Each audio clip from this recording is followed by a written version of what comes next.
एक समय की बात है। एक राज्य में राजा विक्रम नामक एक बुद्धिमान और न्यायप्रिय शासक राजा राज्य करता था। उसकी प्रजा उसे बेहद सम्मान देती थी क्योंकि वह उनकी भलाई के लिए हमेशा तत्पर रहता था। लेकिन राजा को एक समस्या सताती थी। राज्य में कुछ गुप्त संगठन थे जो प्रजा के बीच असंतोष फैलाने का काम करते थे।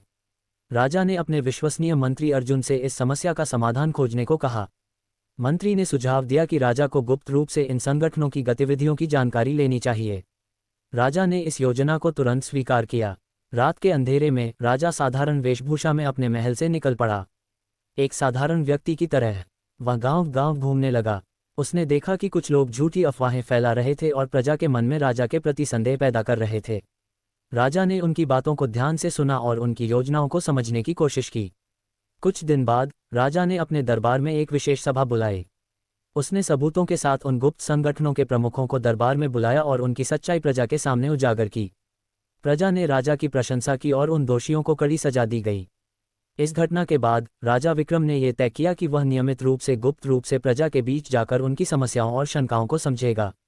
इस तरह वह न केवल एक अच्छा शासक साबित हुआ बल्कि अपने राज्य को भी मजबूत और खुशहाल बनाया। राजा विक्रम की यह कहानी हमें सिखाती है कि एक सच्चा नेता वही होता है जो अपनी प्रजा की भलाई के लिए हर संभव प्रयास करता है और उनकी समस्याओं को समझने के लिए उनके बीच रहता है।